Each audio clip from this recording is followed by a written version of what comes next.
നമ്മുടെ category laundry, dry cleaning. ഇനി ഒരേ ഒരു കാറ്റഗറി ഉള്ളു.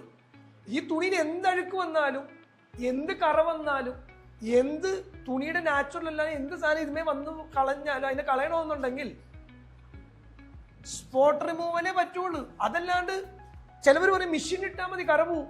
മെഷീൻ ഇത് സെൻസ് ചെയ്യാനുള്ള ഒരു കഴിവൊന്നുമില്ല. നമുക്ക് കഴിവില്ലെങ്കിൽ പിന്നെ എങ്ങനെ മെഷീന് കഴിവുണ്ടാവും? മെഷീൻ എങ്ങനെ അറിയാൻ പറ്റും? ജൂട്ടാണോ, സിൽക്കാണോ, ടെസറാണോ, സിന്തറ്റിക് ആണോ, വൂളനാണോ, ഊവനാണോ, എനിക്ക് മഞ്ഞ കളറാണോ, കറുപ്പ് കളറാണോ, ഡൈ ആണോ, കോഫി വീണതാണോ എന്നൊക്കെ അറിയാനായിട്ട് ഇതെന്താ, ഇതിന് മെഷീന് വല്ല ഇന്റലിജൻസ് ഉണ്ടാ? നമ്മൾ പറയുവാണ് ഇന്നത്ത് ഇന്നതാണെന്ന് പറഞ്ഞാൽ അവൻ എന്തെങ്കിലുമൊക്കെ ചെയ്യും. ചിലവരുടെ വിചാരം മെഷീനിലേക്ക് അങ്ങോട്ട് ഇട്ട് ബട്ടണും പ്രസ് ചെയ്ത മെഷീൻ തന്നെ കണ്ടുപിടിക്കും, സ്റ്റെയിൻ ആണെന്ന് പറഞ്ഞ് കണ്ടുപിടിക്കും. ദെൻ സ്റ്റെയിൻ റിമൂവ് ചെയ്തുകൊണ്ടിരിക്കുമെന്ന ചിലവരുടെ വിചാരം. നമുക്കില്ലാത്ത കഴിവ് മെഷീൻ ഉണ്ടാ? നമ്മളാണ് ഡിഫൈൻ ചെയ്യുക. ഇനി നമുക്ക് മെഷീന് കഴിവുണ്ട്, നമ്മൾ പറയുകയാണ് ഡിഫൈൻ ചെയ്യുവാണ്. ഓക്കെ, എൻ്റെ കയ്യിൽ യെല്ലോ ഗ്രേവി വീണ ഒരു 50 ഷർട്ടുണ്ട്.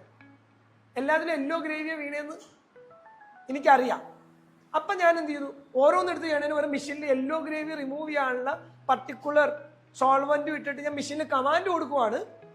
ഓൾ ആർ യെല്ലോ ഗ്രേവി ഇന്ന് വർക്ക് ചെയ്യണമെന്ന് പറഞ്ഞാൽ മെഷീൻ ചെയ്യും.